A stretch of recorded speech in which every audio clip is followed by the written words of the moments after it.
My name is Anni Qureshi, and I am 33 years old. I am Michelle Chang, and I am 41, going on 42 this year. And my name is Amanda Stevens, and I'm comfortably 31 years old. I'm Tara, and I am 34 years old. And my name is Irishi. I am 34 years old. What all these women you just heard and I share in common is that we've all contemplated or are still contemplating the idea of motherhood, and whether it is something we desire. You're listening to The Divide, a show where we dive into what sets us apart. In a world where differences can feel overwhelming, we're here to explore the intricate tapestry of our diverse societies. Join me as we shed lights on the issues, viewpoints, and stories that create divisions.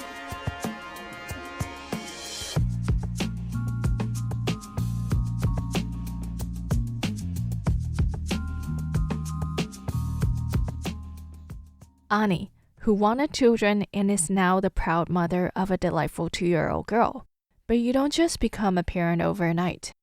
The journey to motherhood is sometimes accompanied by its own sets of challenges, with pregnancy being one of the most significant. I knew it was going to be a huge life change. I think for both of us, but I think especially as a woman, it's of course your body that's changing. And, I had a very easy pregnancy, and I think one of the reasons why I was surprised to find out I was pregnant is because I didn't have any symptoms. But you never know in the beginning how it's going to be, health-wise, and then kind of long-term, the stakes are, of course, really high. Yeah, I was just really nervous. A life change that made Anni very nervous is an absolute no for women like Michelle and Amanda. It's horrendous what a woman's body goes through.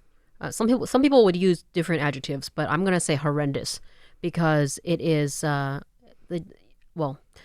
a biology textbook. It's, in my opinion, really awful. And I would not want to put myself through that unless I really wanted my own child. And I didn't, so. To speak to that, I think that's one reason why I learned, why I learned really early I didn't want children is because my mother was really upfront with what giving birth was, while also being I would do it 1,000 times, it was so worth it for you.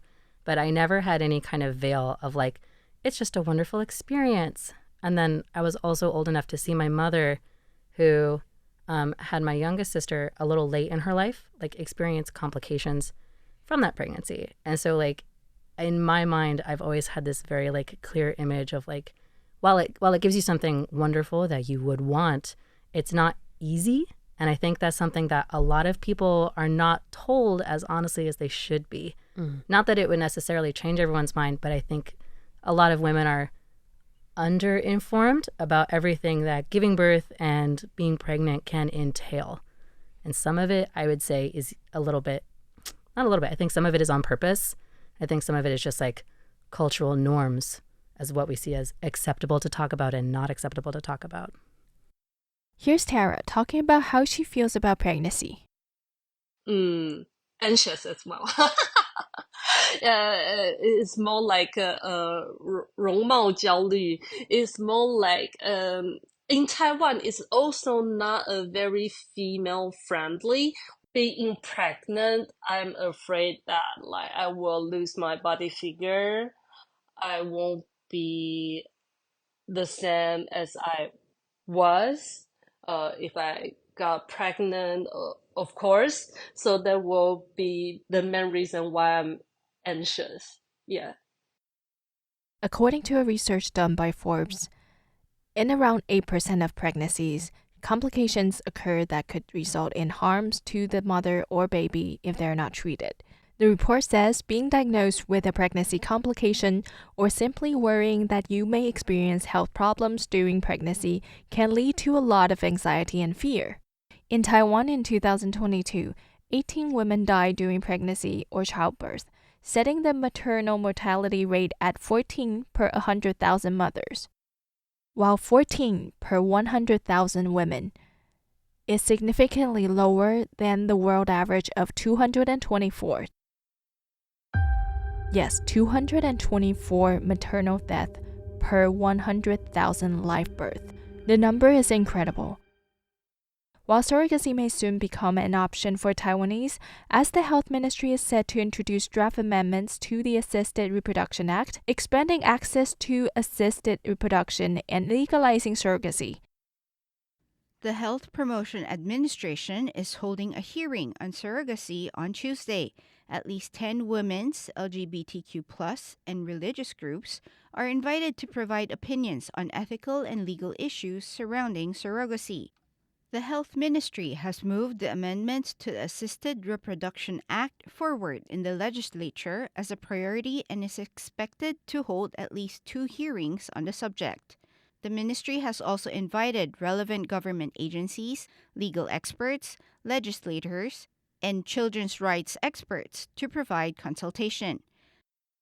It comes back to why some of us want to have kids and some don't. Since I was young, I was always kind of like an old young person, like an old child, right? You know what I'm talking about. I didn't like hanging out with other kids. And that continued all the way through to my adulthood, where I was never one of those women who likes children. And most of the doubt that would cause me to think maybe I should have kids was mostly put on me by others. Such as? My mother, my family, never my partner, which was very nice, but, society and culture in general. I see. Mm-hmm. What about you, Amanda? Do you ever want to have children? No, not really. When I was kind of similar to Michelle, like I've known for a very long time, and I remember being a small child, and I had the idea that like I want to have children, but it wasn't something that came from within me. It was something that came from without, because like everything that I was getting was like play with dolls, babysit, do those things. And I remember when I was 9, I like backed off a little bit, and I was like, maybe I don't want to have children. Maybe I'll just adopt children. By the time I was 12, I was like, I don't even want to adopt children. Like, I just don't want any children in my life. Like, I don't want any children of my own. I don't want to have to take care of them. And mostly, I don't want to have to go through pregnancy, which is still the case to this day. Both Michelle and Amanda are so certain that they don't want to have any kids. Michelle even went to the extreme. It was actually a very firm decision that I made many years ago, actually. In fact, so firm that I removed my uterus. Mm-hmm. Tell us why. Where do I begin? Well, I was, how a lot of people will pressure you to decide whether or not you want children in your 30s, especially because your biological clock is ticking. And I went to the doctor, and she found a lot of polyps, benign polyps, growing on my uterus, which is kind of alarming. So her advice was to either surgically remove the polyps if I want to preserve my uterus in case I want to have children, or just remove the whole shebang. And who wouldn't want to not have periods anymore? I'm just saying. So yeah, I had a hysterectomy. Although it wasn't the decision to not want children that led to Michelle's surgery to remove her uterus, it is still considered a bold move in today's discussion of motherhood and pregnancy. But to be fair, motherhood is not limited to the notion of giving birth to your biological child. But that's a topic for another day. Here's Tara. As a modern age woman, I think I can imagine myself without kids living into my 40, 50, or 60. That is quite easy comparing to the previous day. But I guess like nowadays having children becomes another alternative for modern women. So that will be a lifestyle that I cannot experience or imagine if I don't actually have kids. That is the main reason that I would like to have kids. I'm not like some other parents who wants to have kids because they love the children so much, etc. But it's more like a lifestyle choice. But of course, I will love my children, I imagine. But it's more like a lifestyle choice. Yeah. Lifestyle choice? So, if I don't have kids, I can imagine myself as a woman who has my own career, and I will maybe dedicate a lot to my work and I can travel a lot, etc. But having a kid becomes another kind of commitment, which I cannot experience if I don't actually have kids. It's quite difficult to explain. It's also difficult to imagine. Now I have already worked for 7, 8 years after graduating from my master's degree. And during this time, I experienced different kinds of working styles, different kinds of sectors, both private sector, non-profit sector. But having a kid is something that I will not have chance to experience if I don't become a mother. An unexplainable urge to become a mother. And here is Anni and her partner Omar on why they chose to have kids. Do they have the same urge? Were you planning on having children? Yeah. This was not unexpected. We were. We were like kind of open to the idea. And yeah, but I think when it happened, it still kind of at least took me by surprise. Yeah, I was surprised also, and then I started getting nervous. I was like happily surprised, but then I was nervous about like I have to be a dad now and all that stuff. That like parenthood was kind of starting to sink in. Yeah, all of the emotions sinking really quickly. I mean, I guess it's just like with every life kind of stage, you don't know what to expect. You don't know if you're gonna be good at it. You don't know what traumas you're gonna put on your kid, right? And all of those things. And I just wanted to be the best I can. I don't know if I was ready for that. Omar always knew that he wanted children. I think I could have been happy either way. When I was younger, I always thought I would not want to have children. I think because I always thought that, I don't know, I was so career driven and I wanted to live abroad and travel a lot. And I just, I felt like that maybe didn't fit with, kind of combining the child didn't really fit with those like goals that I had otherwise in life.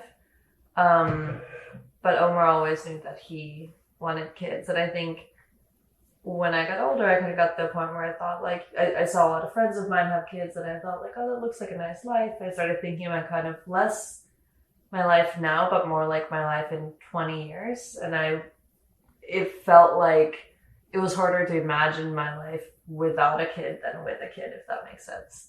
So then I thought like, if it happens, it happens. If not, I don't think I would have been going through like IVF well, it's easier to set now, but yeah. I think we made a conscious choice. As I begin to see the differences between people who want to have kids and who don't, here's Michelle and Amanda. To each their own. It's a choice what you want to do with your life. And I don't think people should be shamed for wanting to spend time on themselves and perhaps on a partner or animals or anything else because it is your own choice rather than children. Well, and also like back to quickly answer your question, my answer is usually just telling people like I work with kids and that's enough for me. Or I like children best when I can give them back. And that's what happens. And then usually they change the subject or it's easy to move on from there because I can start talking about career and other things. But to it being a choice also, like it really should be much more of a choice. I feel like it should be less of an impetus. And I think a lot of that goes back to what I said earlier about just like information being like for whatever reason kept from people and kind of trying to paint it as only a good thing when in fact like also being a parent, while being extremely rewarding, is also probably the hardest job you're going to sign up for like a long time, like at least 18 years. But really for the rest of your life, ideally, you're going to have that child. And so you should be fully prepared for that. Like people, you should know it's going to be very taxing and you will love your child, but not always. And so I think that had there maybe been more honest conversations, it wouldn't be so hard to talk about. But I think people are maybe embarrassed or worried to mention like the harder part of having kids. Besides like in the Christian community, it's the same with like marriage and everyone just stops at like, oh, well, it's hard to be a parent. and no details. Like, you don't get it, you're not a parent. Or like, marriage is hard. Nothing else, no details. Because we have the internet now, there are people who are mostly anonymously sharing their regrets on the journey. And I have read those a lot in order to confirm my decision of not having my own or adopting children. Yes, very solidly confirms that I've made the right decision. Yeah. Well, and I think also like more respect too for people who take care of children and fulfill like family like roles, like the aunt or the teacher or the mentor, or like even just like the older classmate or work companion. Takes a village. Exactly. I felt that way even more since coming to Taiwan, because it's such a big like societal based culture. I think if we had more appreciation for those roles, maybe there'd be less force on it, because those are also all important parental roles, or if not parental roles, but in a similar fashion, raise a child. Oh, yes. I very much prefer to be the crazy aunt. Or like just that one teacher that's like, they'll tell you anything, like they'll in a polite, informed way.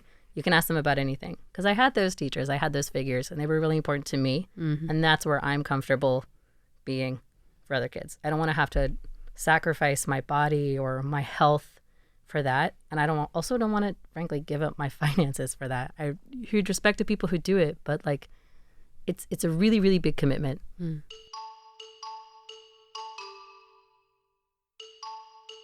It is fascinating to hear about the diverse life choices people make and the factors influencing their decisions. Anni and Omar, who wanted children as part of forming their family, embraced the significant life changes that come with parenthood and happily adapted to their choice. Amanda and Michelle consciously decided not to have children and are determined to ignore societal pressure that doesn't easily relent.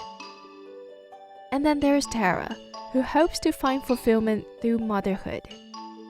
To me, there's no single right choice, especially considering that our decisions are often influenced by factors beyond our control. These factors include whether our society is inclusive and supportive enough in valuing different parental roles and providing affordable healthcare and childcare. For me, it was kind of new to think about the finances, because in Finland, where I'm from, money is not usually an obstacle when it comes to having children, because daycare is a lot more affordable. There's a lot more support from the society. I think in the US, although we both have good jobs, I think it is financially really challenging, even with our jobs. And I think that was definitely a concern. And I think as a woman, I was definitely worried about my career. I mean, working was always really important to me and still is. And I was working in consulting, and I knew that it would probably not be a sustainable career. Or maybe some other factors. To be honest, I am not 100% sure about that, and there are several reasons. And first one is that we still face the challenge of this Taiwan Strait issue. So at the bottom line, I don't want my children to live in an authoritarian country if unfortunately China invade Taiwan someday. So that is the first reason. I also hesitate to have children. And the second one is I believe that the workspace is not so parent friendly until nowadays. Maybe it's a bit better after pandemic because the company starts to allow people to work remotely, etc. But as you know that I live in the suburb of Taipei, so which means that the commuting time is already very long. You're listening to The Divide. This episode is produced by me, Irish Shi, for Radio Taiwan International.